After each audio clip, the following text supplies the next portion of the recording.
Tuliko jotain yllätyksiä?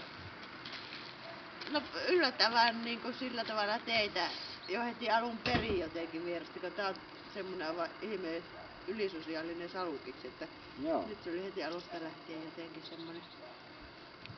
Ja sitten se haukkuminen oli kyllä siinä yllätystä, ei tää harvoin saako tuolla missään tilanteessa sitä haukkumaan, niin täällä semmoisessa puolustustilanteessa No niin, kuitenkin heti haukku. Joo, kyllä tuli semmonen, ei tule muuta voi kuin pitää vähän haukkua. No ei mitäänkään, vähän kaavaken läpi.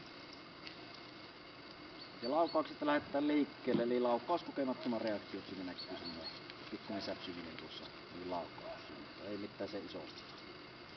Luoksepäästävyys, no tässä testissä ja tässä tilanteessa niin se on plus 2P, luoksepäästävä hieman pidättyvä. Ei oo puhta avoin koira, että sillä on semmonen pikkuinen ujous niin kuin ihmisiä kohtaan. Jos se muualla on, niin tilanne on tietysti eri, mutta se katsotaan täällä tilanne.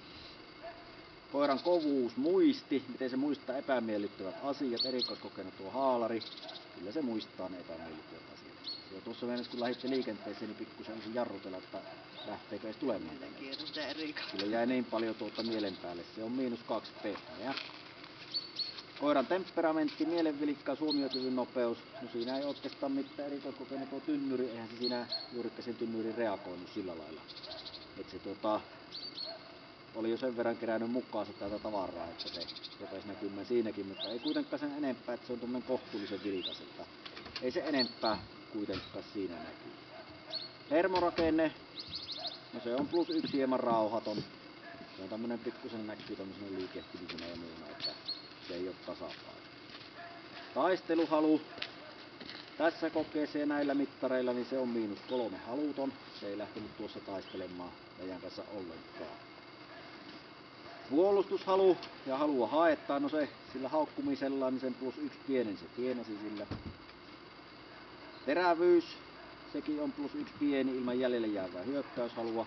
Eli tuo seinä mitä et itse nähnyt siinä, niin se oli sen verran, että se siinä ihan lähellä haukkui ja pikkusen näytti hampaatakin, että paikalla ollaan. Se on tosiaan pieni, mutta tärkeää, että se on ilman jäljelle jäävää hyökkäystä. Kun uhka on poissa, niin sitten siihen pääsee koskemaan. Toimintakyky, koira omaehtoinen rohkeus toimia. Ja erikoiskokeena on tuo kelekka ja sitten tuo pimeä huone. Ja pimeässä huoneessa sitä jouduttiin kutsumaan ihan siellä, niin kun se lähti niin tulemaan, sitä oli jo niin, se hikous niin tassun pohjatkin, sinne jäi pieniä tassun jälkiä sinne lappuun ja sille. Kelekalla jouduttiin aika paljon auttamaan sitten, että jouduttiin enemmän kyykkyyn ja puhelemaan kelekalle ja riisumaan vähän sitä ennen kuin se sitten rupesi tekemään siinä tuttavuutta. Toimintakyky on näillä mittareilla silloin pieni, eli miinus 1. Ja plussia täältä saadaan 97 ja miinuksia jouduttaa ottamaan 61, niin loppupisteet on 36. Pisteethän ei kerro mitään, että tämä on niin käyttökoira testi, millä oletetaan, että kaikki lähtee taisteluhalusta, sillä on taisteluhalu. Jos sillä ei ole sitä taisteluhalua, niin se valitettavasti näkyy sitten kertautuvasti kaikissa osasuorituksissa. Siltä puuttuu se moottori sillä lailla. Mutta ei estä harrastamasta yhtään mitään.